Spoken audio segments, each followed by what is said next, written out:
ना, ये पाप के कारण मिलते हैं। लोग मारे घूम रहे हैं, दुख मिटाने के लिए सोचते हैं कोई जादू कर दे, कोई टोना कर दे, कोई जंतुर बांध दे, कोई आशीर्वाद दे दे। अरे काहे को पागल हो?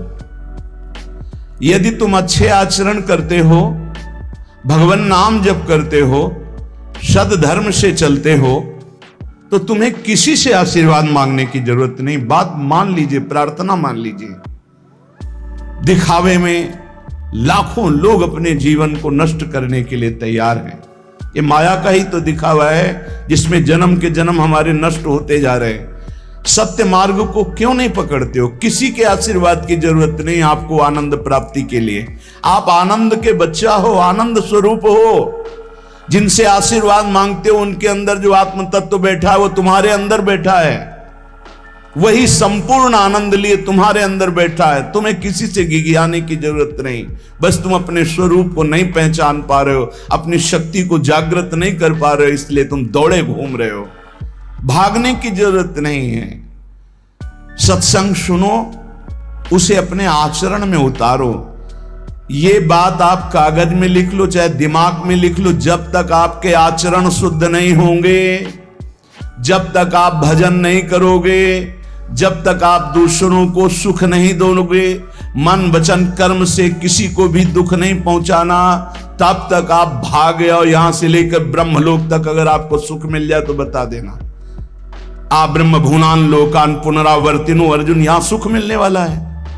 आ ब्रह्म स्तंभ पर्यंतम सर्वम मायामयम जगत, यहां सुख मिलने वाला है।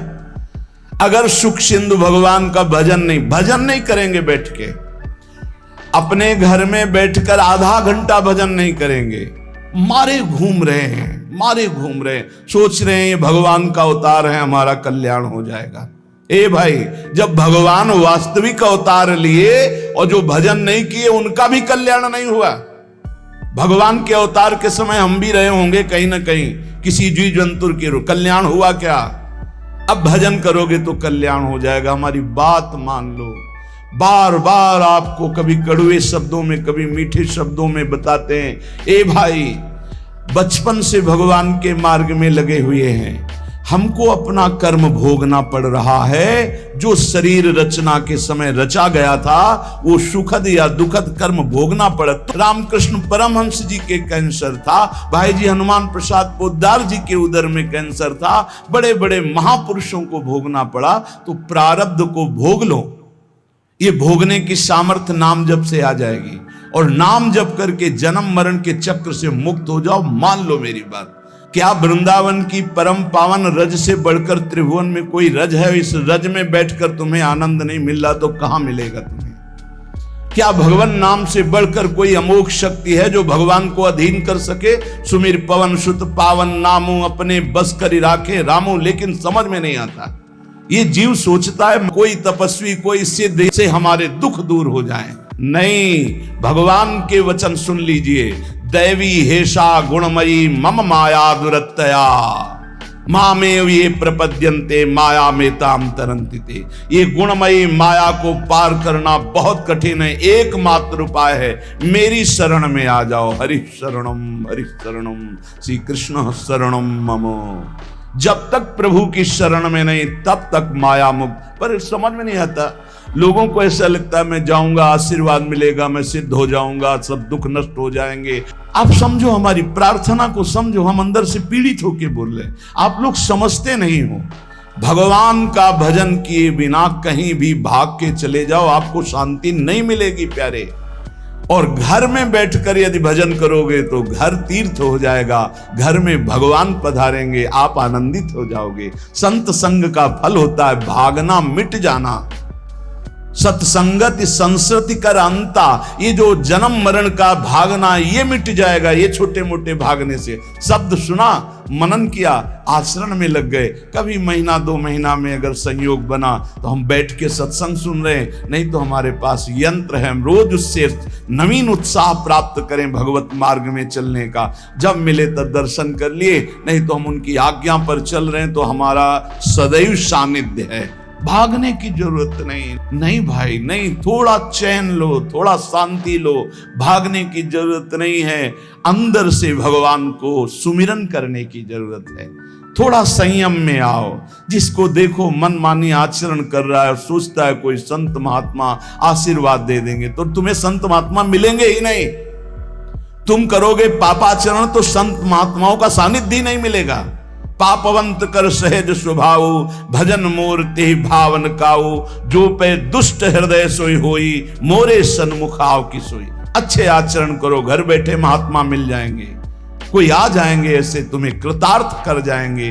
कहीं तुम भेज दिए जाओगे जिनके वचन से तुम कृतार्थ हो जाओगे। हमारी प्रार्थना को मानिए, अपने इस अमूल्य मानव जीवन को कूड़ा करकट की तरह मत नष्ट कीजिए। श्रीपाद कह रहे, नेत्रे उत्पाटित सपदि स्त्री क्षणे लालसा चेत। यदि ये गंदी लालसाएं उत्पन्न हो रही हैं तो थोड़ा शासन में लाओ अपनी इंद्रियों को, छूट मत दो। बहुत जीवन व्यर्थ कर दिया इन इंद्रियों ने, अब सावधान हो जाओ। तुम स्वतंत्र सिंहवत जीवन व्यतीत करने के लिए मानव जीवन प्रकट किए भगवान ने तुम्हारा। तुम इंद्रियों के गुलाम होकर, मन के गुलाम होकर, भोगों के गुलाम होकर के जीने के लिए नहीं आए हो मनुष्य देह में। देवता तरसते हैं इस मानव देह के लिए। क्यों? क्योंकि साधन धाम मोक्ष कर द्वारा, इसे साधना करके हम जीवन मुक्त महापुरुष हो सकते हैं। लेकिन नहीं, बस कोई ऐसा कुछ कर दे जिससे हमारा पति बन जाए, कोई ऐसा कर दे कि हम स्वस्थों को भोग भोगें, कोई ऐसा कर दे सारी झंझटें मिट जाएं। अरे औरों की तो बात जाने दो, भगवान जिनके घर में अवतरित हुए आप वहां दृष्टि डालिए। इतने बड़े भजनानंदी महात्मा वसुदेव और देवकी कंस कारागार में बंद किए हुए भगवान पधार रहे हैं, हथकड़ी बेड़ियों से जकड़े हुए। आप विचार कीजिए, भगवान के सिवा तुम्हें कोई बंधन मुक्त नहीं कर सकता। और सब तरंगे हैं, भगवान भगवान है, हमारी बात को समझ लो। भगवान भगवान है, भगवान के भाव में डूब करके सब भगवत स्वरूप हैं। तरंग में वायु विकार है, वायु विकार हटा तो समुद्र ही है। पर इतना भेद है कि समुद्र करोड़ों अनंत तरंगे प्रकट कर सकता है, लेकिन एक तरंग समुद्र नहीं प्रकट कर सकती। ऐसे ही जितने महापुरुष हैं, जितने सिद्ध महापुरुष हुए, भक्त हो चाहे ज्ञानी हो चाहे योगी हो, वो माया विकार को नष्ट करके ब्रह्म रूप में लीन हो गए, तो ब्रह्म स्वरूप वो भी हो गए। ब्रह्मविद ब्रह्म ही भवति। लेकिन ब्रह्म तो ब्रह्म है, जिसने एक संकल्प मात्र से अनंत सृष्टि का सृजन कर दिया, उसकी समानता करने वाला त्रिभुवन में कोई नहीं है। तो उन्हीं भगवान की, चाहे निराकार मानो, साकार मानो, सगुण मानो, निर्गुण मानो, उन्हीं भगवान की शरण में जाने के लिए सब संत महात्मा, और जो भगवान की शरण से अलग करके अपने को भगवान माने, तो हमें लगता है फिर बचना चाहिए ऐसे भगवानों से, जो अपने वचन से, अपने आचरण से, अपने हृदय की भावनाओं से जीवों के माया जनित आकर्षण को नष्ट करके श्री भगवान से प्रीति करावे। उसे संत कहते हैं, उसे ब्रह्मर्षि कहते हैं, उसे महात्मा कहते हैं, उसे भक्त कहते हैं। शास्त्र उठा के देख लो, ब्रह्म स्वरूप हो गए हैं। दूसरों ने अनुभव किया कि साक्षात ब्रह्म है, लेकिन वो जब बोले तो अपने को ब्रह्म नहीं बोले। गोस्वामी तुलसीदास जी साक्षात भगवान के स्वरूप हो चुके। वो क्या कह रहे हैं? जो मैं अपने अवगुण कहूं, बाढ़े कथा पार नहीं लहूं, ताते मैं कछु अलप बखाने, थोड़े महू समुझे सयाने। कह रहे मैं अपने अवगुणों की यदि कथा कहूं तो ग्रंथ भर जाएगा। थोड़े बता दिए हैं कि मैं अवगुणी हूं, इसमें जो विवेकी जन हैं वो समझ पाएंगे मेरी बात को।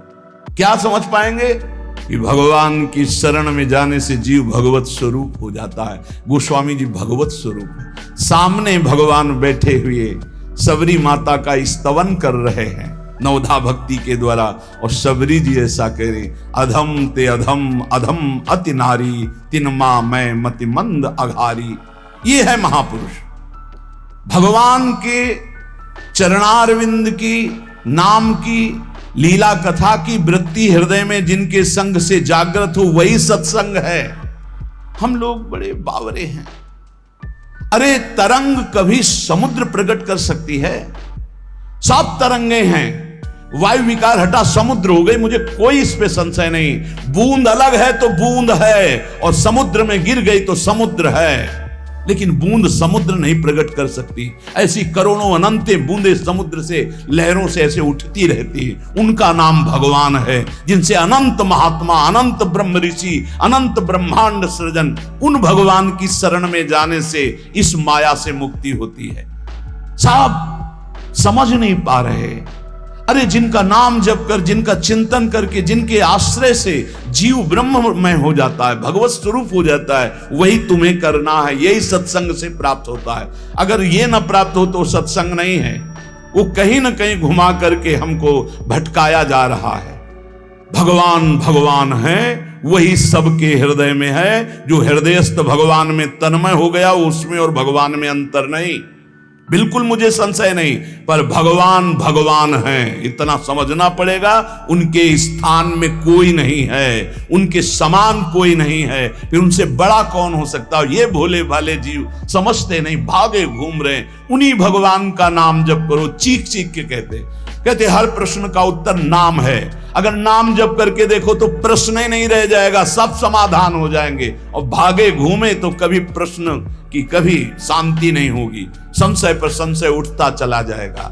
श्रीपाद कह रहे हैं, यदि हमारी इंद्रियां कुमार्गगामी हो रही तो हमें शासन में लेना चाहिए। शासन में नहीं लोगे तो शासन तुम्हें शासन में ले लेगा। दो शासन है, एक है राष्ट्रीय शासन, एक है भागवतिक शासन। भागवतिक शासन जब लेगा तो फिर कोई बचा नहीं सकता, इसलिए अभी अवसर है, निकल चलो, निकल चलो। भागने की कहीं जरूरत नहीं, किसी से आशीर्वाद नहीं मिलेगा। कब होगा? हम कह रहे राधा राधा जपो, अगर कल्याण ना हो जाए तो हमें बता देना। भगवान अर्जुन से क्या कह रहे हैं? सामने अर्जुन जी खड़े हैं, कह रहे हैं तुम मुझे तभी अनुभव कर पाओगे जब अनन्य चेता सततम यो माम स्मृति नित्य सा तस्याम सुलभा पार्थ। सामने खड़े हो, कह रहे सुलभ नहीं हूं मैं, सुलभ उनके लिए हूं जो मेरा अनन्य भजन करते हैं, अनन्य चिंतन कर। पकड़ी नहीं पा रहे, लाख सत्संग सुन रहे, पकड़ी नहीं पा रहे। बिल्कुल नहीं, ऐसे नहीं हो। थोड़ा विवेकवान हो, मनुष्य जीवन मिला है। ऐसा नहीं कि कोई तुम्हें प्रलोभन दे दे तो हम तुम्हारे रोग नष्ट कर देंगे, हम तुम्हें सिद्ध कर देंगे, हम तुम्हें धनी बना देंगे। हम कहते हैं कि हो सकता है 1000 जाते उनमें से 100 लोग ठीक हो गए हों। कैसे? पूर्व का पुण्य 100 का तुक्का लगा और ठीक हो गए। वो कहते हैं कि मैं कसम खा के कहता हूं मैं ठीक हो गया हूं। हम बिल्कुल 100% मानते ठीक हो गए, लेकिन उसके प्रताप से नहीं, आप अपने पुण्य प्रताप से ठीक हो गए। आपके ठीक होने का समय आ गया है, इसलिए आपका तुक्का लगा, आप गए, यश उसको मिल गया और आपका काम बन गया। हमारी बात को समझो। अपने लोग बहुत शास्त्र सम्मत, बहुत उसको सुलझ कर भगवत मार्ग को चल करके आपको बोल रहे हैं। अगर इन कर्मों को मिटाने के लिए जो हमारे शास्त्र बने हुए हैं उनके सिद्धांत के अनुसार चला जाए तो मिटा दिया जाएगा। लेकिन जब मिटाने की सामर्थ्य आती है तब लगता है अब इसको रख के क्या करेंगे, हमारे को तो प्रभु के पास जाना है, हमें तो दिव्य भाव देह प्राप्त है, हमें अपने स्वामी, अब इस शरीर का क्या करेंगे। तो जैसे सांप अपनी केचुल से संबंध नहीं रखता, ऐसे महापुरुष अपने शरीर से संबंध नहीं रखते। आप हमारी बात को समझ नहीं पा रहे, भटकते घूम रहे हैं, मारे घूम रहे हैं, क्लेश, अशांति, नाना प्रकार के दुख। अरे भाई, भगवान की शरणागति प्रतिपल परमानंद प्रदान करती है। क्यों नहीं शरण में हो जाते? क्या तुम्हारा पांच भौतिक देह नहीं? क्या हमारा पांच भौतिक देह नहीं? क्या तुम भगवान के अंश नहीं? क्या हम भगवान के अंश नहीं? अंतर क्या है? तुम संसार का चिंतन करते हो, भगवान का चिंतन करते हैं, तो क्या तुम भगवान का चिंतन करके नहीं बन सकते महापुरुष? क्या तुम स्वयं ऐसी शक्तियों को जागृत नहीं कर सकते? तुम सो रहे हो, जागो, भागने की जरूरत नहीं। ये जो गलत इंद्रियां जा रहे हैं, इन इंद्रियों को रोकिए, भगवान की तरफ लगाइए। नहीं लगाओगे तो कहीं भाग के चले जाओ, धोखा ही मिलेगा, तुम्हें शांति नहीं मिल सकती, तुम्हें विश्राम नहीं मिल सकता, तुम सुखी नहीं हो सकते। इन बातों को लिख लो और पूरे विश्व में घूम के चले आओ, चाहे जहां चले जाओ, कुछ नहीं होने वाला। घूम के चले आओ, चाहे जहां चले जाओ, कुछ नहीं होने वाला। मारे मारे केवल घूमते रहो, समय बर्बाद करते रहो। वही समय एकांत में बैठकर राम कृष्ण हरि बोलो, राधा बोलो, अभी आनंद आ जाएगा। हम ये नहीं कहते कि तुम करोड़पति बन जाओगे, तुम्हारे सारे काम बन जाएंगे, लेकिन हम ये कहते हैं कि तुम्हारा हृदय शांत हो जाएगा, तुम्हारा भागम भाग मिट जाएगा, तुम एक गंभीर हो जाओगे, धैर्यवान हो जाओगे, तुम लड़ना सीख जाओगे दुखों से, तुम सुखों से भूल करके पापाचरण कर बैठे हो। दुखों में इतना तुम हो जाते हो कि अपने जीवन को भी नष्ट करने की सोच। ये सब भगवत विमुख जीव का लक्षण है। भगवत सन्मुख होने पर सुखों में दूसरों को बांटा जाता है और दुख में सहकर भगवान के नाम का स्मरण करते हुए उस दुख के समय को काटा जाता है। समझते नहीं। यदि तुम्हें वृंदावन में रह के पराई स्त्री के भोगने की इच्छा जागृत हो गई है, पराई स्त्री की तरफ काम दृष्टि से देखने की, आप पराये पुरुष शरीर की तरफ, तो कह रहे हैं कि अच्छा है, इससे अपने नेत्रों में पट्टी चढ़ा लो, मत देखो, ये नष्ट कर देंगे नेत्र तुम्हें। तो बाहर से कपड़े की पट्टी चढ़ाने की जरूरत नहीं है, नासाग्र दृष्टि रखो, इनको शासन में रखो। श्रीपाद करें नेत्रे उत्पाटयति सपदि। जहां साधक असावधान होता है वहां पश्चाताप उसको होता है, जलन होती है और उसके परमार्थ में विघ्न आ जाता है। इसलिए ब्रह्मा जी ने ऐसी रचना की है कि स्त्री को पुरुष शरीर में आकर्षण, पुरुष को स्त्री शरीर में आकर्षण या भोग बुद्धि से देखना, अपने को इसी को सुधारना है। अगर इसी को सुधार लिया तो परमार्थ पुष्ट हो जाएगा। यदि आपको ज्ञान नहीं रहा हो, आपसे ऐसे पाप बन गए हैं, गुरु पत्नी गामी सबसे महापापों में पहले आता है, फिर आता है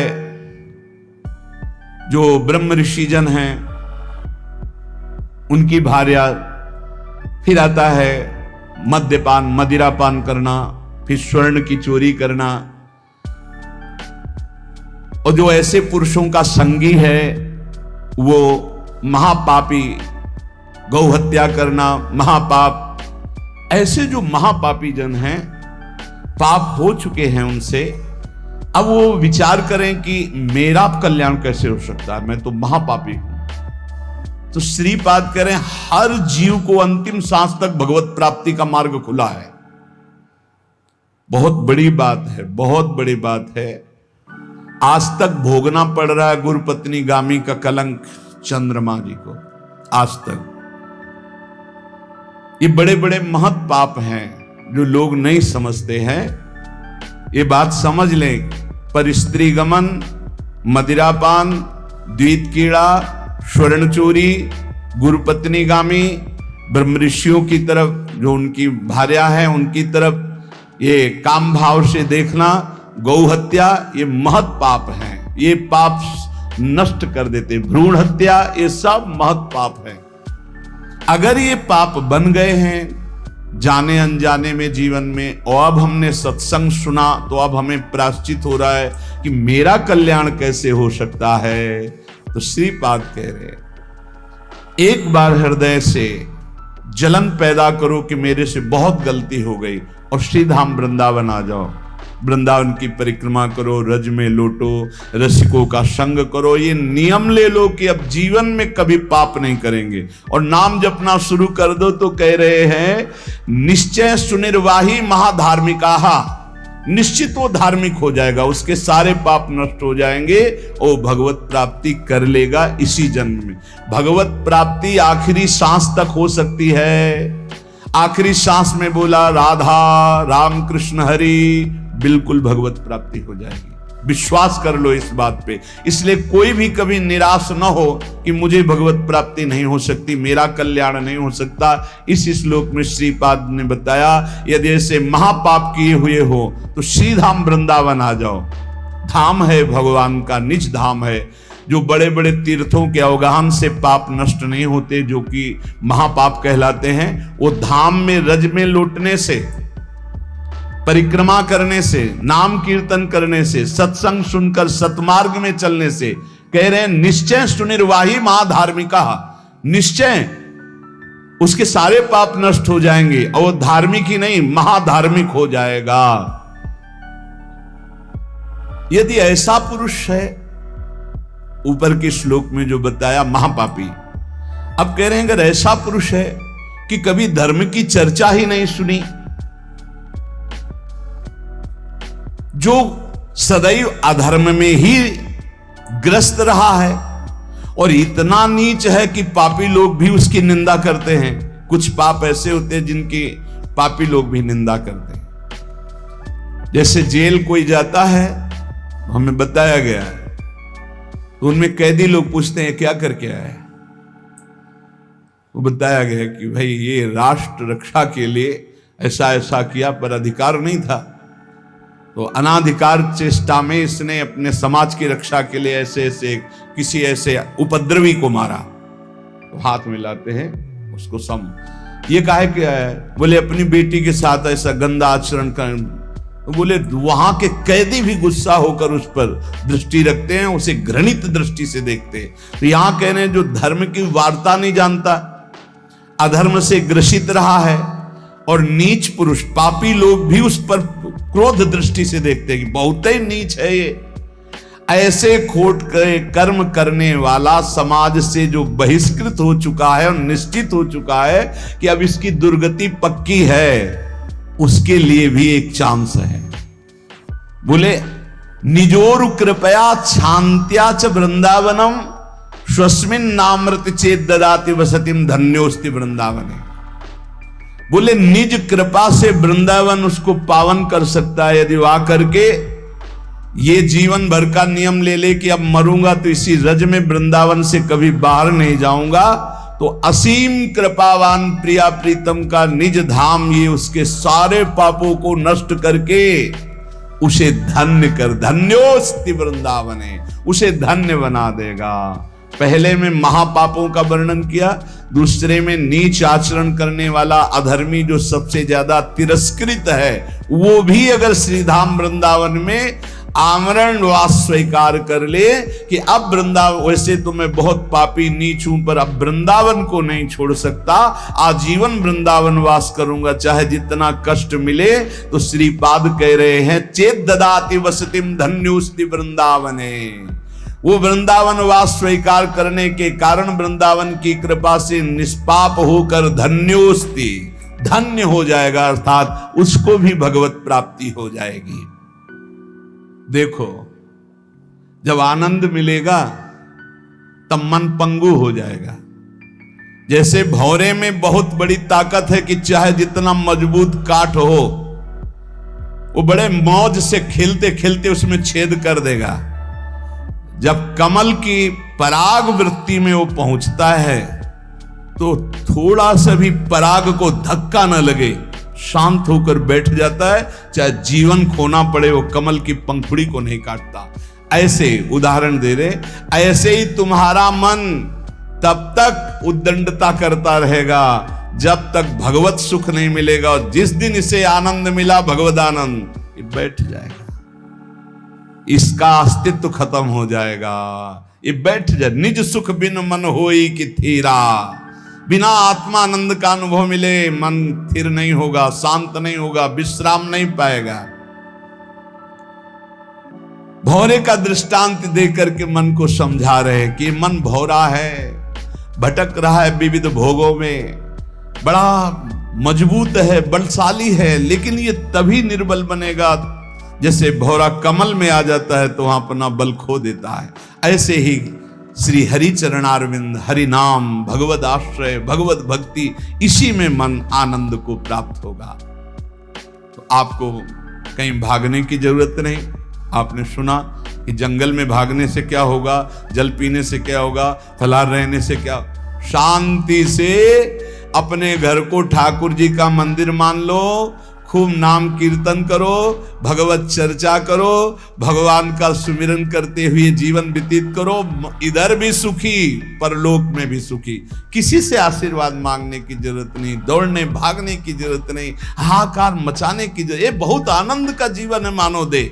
बस सुलझ जाओ, शांत हो जाओ, जहां तुम हो वहीं सब ठीक है। जो मिल जाए, रूखा सूखा फल है, अन्न है, जल है, जो मिल जाए, प्राण पोषण करो, भगवान का चिंतन करो, सद आचरण करो, बड़ा आनंद में जीवन होगा। लेकिन आनंद से जीने के लिए असद आचरण करते हो, पापाचरण करते हो, आनंद की खोज में। कहां पापाचरण में आनंद है? इसलिए सद आचरण में आ जाओ, भगवद आश्रित हो जाओ, खूब नाम जप करो। भगवान मंगल भवन है, इस गेम से निकाल देंगे। बहुत बड़ा एक गेम है, बहुत बड़ा गेम है। जीतते जीतते हार जाओ, हारते हारते जीत, हारते हारते जीत जाओ। तो हम तो जीत गए। नागरी दास ही जन्म जितायो, बलिहारी बलिहारी हमारी सबही बात सुधारी।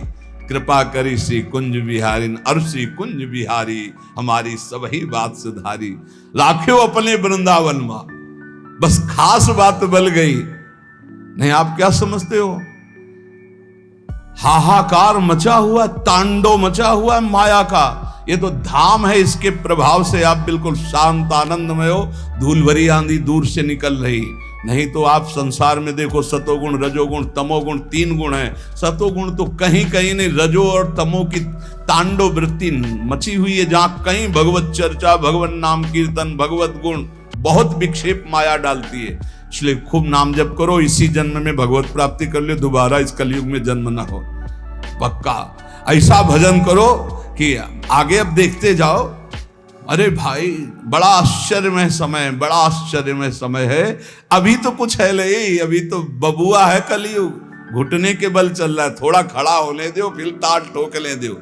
4,32,000, अभी तो 32,000 नहीं पूरे हुए, थोड़ा 1,00,000 1,50,000 पूरे होने दो, फिर इसका है, उसका अपना राज्य है। इसलिए कलयुग के दोषों से बचने के लिए, माया के प्रभाव से मुक्त होने के लिए, समस्त दुखों का नाश करने के लिए समर्थ है भगवान नाम।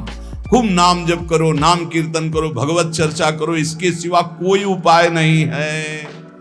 जहां और कुछ उपाय बताया जाए तो भटकाव है। हमारी प्रार्थना मान लीजिए, निस्वार्थ बात आपसे कह रहे हैं, आपके मंगल के लिए कह रहे हैं, शास्त्र सम्मत कह रहे हैं। पहले से भगवान व्यासदेव जी ने लिख दिया है, कृतयुगे ध्यायते विष्णु, त्रेतायाम यजते मखई, द्वापरै परिचर्यायाम, कलौ तद्धरि कीर्तनात्, कलौ नास्तेव नास्तेव गतिरन्यथा।